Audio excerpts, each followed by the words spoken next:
6 matchs, résilience mentale, qualification en demi-finale au tir au but. Dinañ am équipe marocaine bi nga xamante ne dina xaw a épuisé physiquement parce que moom demi-finale bi dafa joué en tout cas jusqu'à ci prolongation yi 2 fois 15 minutes. Sénégal nag dafa jeexal ci temps réglementaire bi loolu noonu tey bu ñu ko doon en tout cas wax ci force yi ñaari équipe yooyu nga xamante ne compté naa ko déjà Seydina lan nga ñuy wax ci ñaari équipe yooyu noonu lan mooy différence bi. waaw différence bi mën na nekk sur plusieurs formes en premier mën nga xool entre le Sénégal et le Maroc les deux équipes yaa ngi wax tout à l'heure ne côté attaque le Sénégal est la meilleure équipe certes parce que 12 buts marqués environ mën nañu wax Sénégal chaque match il a marqué mais boo xool aussi côté défense le Maroc occupe la meilleure place parce que un but encaissé mais le Sénégal n'a encaissé que 2 buts aussi n'oublions pas ça mais bu ñu xool statistiques yi da ngay xam ne que Sénégal Maroc suréewul mais en terme ku si nekk sa possession sa point fort fan la nekkee ba seetloo le Sénégal a marqué 12 buts mais les 9 buts le Maroc a marqué 9 buts le Sénégal les 12 buts les 10 sont marqués à l'intérieur de la surface de réparation c'est-à-dire que au niveau fu ñuy wax 18 pailles foofu le Sénégal marqué ses 10 buts les 2 buts le marqué à l'extérieur quant paradoxalement au Maroc nag le Maroc 9 buts yëpp c'est à l'intérieur de la surface de réparation ce qui veut dire que ñoonu à l'intérieur yi gën a mën a dugalee te foofu am neen beneen avantage mooy gis nga bu fekkoon Kalidou Koulibaly malgré que son absence kii na mais mënoon na taille patron ci défense bi taille patron la mais da ngay xool aussi beneen affaire avantage mooy si su fekkee ni je pense que ne on ne change pas une équipe qui gagne Mamadou Sarr mooy ñëw vivacité moo gën a gaaw te le Maroc dafa nekk équipe boo xam ne maanaam équipe buy jouer la maanaam nekkul de joueurs yoo xam ne seen attaque bi de grande taille la wax dañu am comme l'équipe nigérienne beneen affaire amaan na ci entre le Sénégal et le Maroc sur le plan défensif ku nekk da ngay xool son système parfois ñu niroo le même système depuis ces derniers matchs 4-3-3 yi leen di tegaat ce qui veut dire que dañu am benn complémentarité notre système façon de jouer mais en termes de possession le Sénégal domine beaucoup plus que le Maroc le Sénégal malgré que le Sénégal man jusqu'à présent man équipe bi nu mu joué sax dama ne mënoon na gën a joué des na quoi maanaam à la hauteur lu ñuy xaar jouer parce que seen forme état de forme bu Sénégal carrément joué wuñ ko dans cette compétition ça reste beaucoup parce que ci yan aspect lañuy le minimum lañ joxe en termes de possession gis nga le Sénégal comme le Sénégal mën nee na wax man de mon point de vue le Sénégal moo njëkk a dugg Maroc dans cette compétition Sénégal premier match malgré que ne le Sénégal a gagné 3-0 mais football boo xam ne def na exploit mais moo gagné quant au Maroc nag dafa ñëw difficilement deuxième match Sénégal Congo la football match bu métti le Congo ak le Mali te c'était normal parce que équipe bi nu ñuy jouer parfois dafay am équipe boo xam ne bloc bas leen jouer ñu bloc médian leen di jouer et de ce fait le Sénégal parfois c'est difficilement mais individualité moo tenir ñooñu collectivement da nga gis dafay jouer mais individualité la te en plus boo ko mënee contre le Soudan daf ñu mënee mais Sénégal ba léegi c'est-à-dire que l'équipe a joué avec sa fraîcheur y a pas de précipitation y a pas de stress et rien maanaam dafa dem football ci comme avant ñu mi-temps le Sénégal mënee ko revenir au score ensuite mener 2-1 te boo seetloo Maroc nag dafa joué dernier match bi 120 minutes tamit boobu beneen affaire maanaam Sénégal am na au moins benn fraîcheur boo xam ne am na ko mooy 90 minutes la joué ces derniers matchs toute la compétition feneen Zambou yi dina gën a 10 fii nii dañ koy gën a oyof quoi parce que 90 minutes 120 minutes justement il y a une différence entre 90 minutes et 120 minutes te le Maroc kan la joué ak 120 minutes mais n'oublions pas aussi que le Maroc kan la tëdd mooy le Nigeria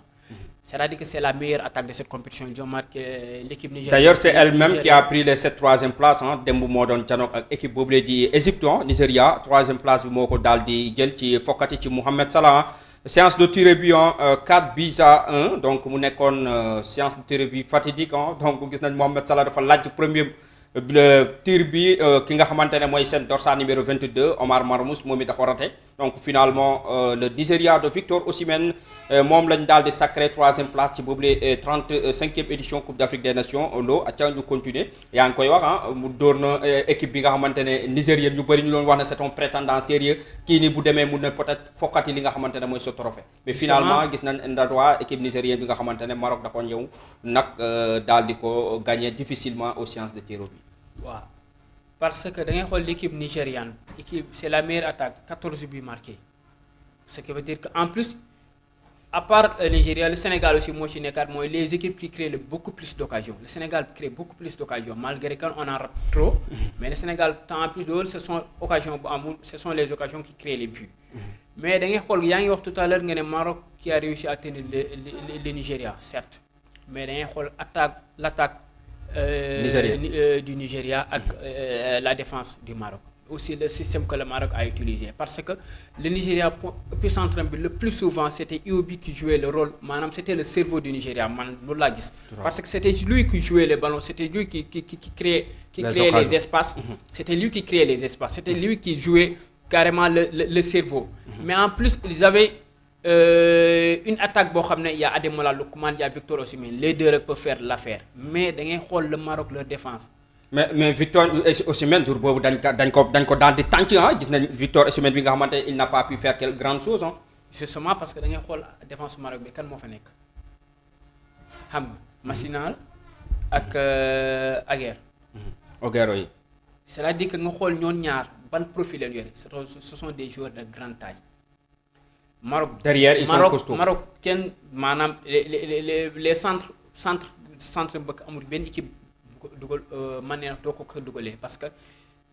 leur équipe wala leur défense dañoo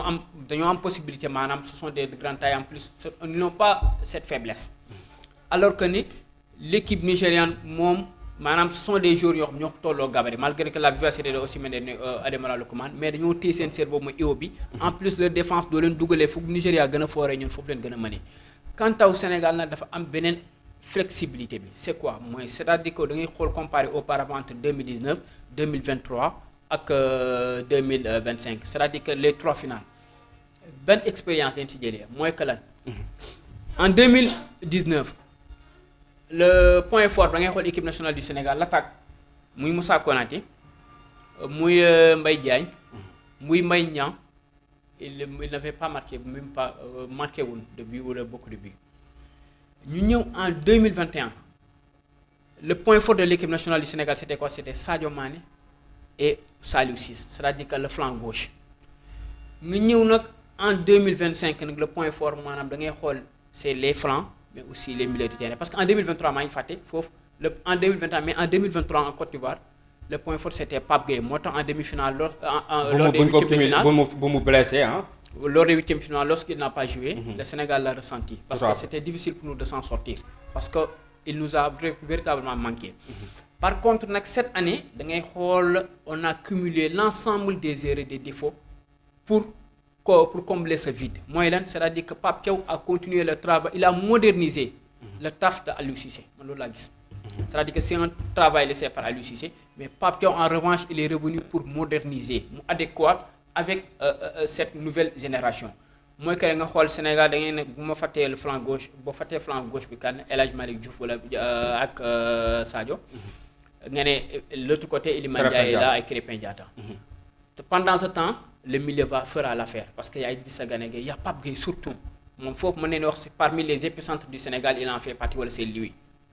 te alors que foofu le Sénégal peut jouer en plus en termes d'individualité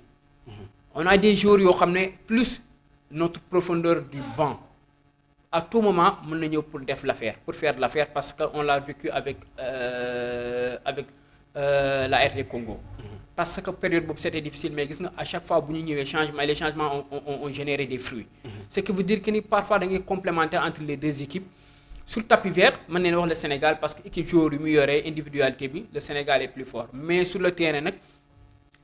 un match nag kenn du ko gagné tant que les 90 minutes l'arbitre n'a pas encore sifflé foofu nag si ñu xool aggregate bi xool l'équipe qui a gagné mais actuellement mën nañu wax si tout est jouable c'est 50-50 c'est une finale mais en termes de c'est 50-50 mais en termes de statistiques man le Sénégal a gis ne est favori et devant. Voilà, le Sénégal est favori et devant. Jour de vérité, Sénégal-Maroc, la grande finale est arrivée. Ça sera aujourd'hui à partir de 19h. Ñu daal di dugg ci les forces et faiblesses de ces deux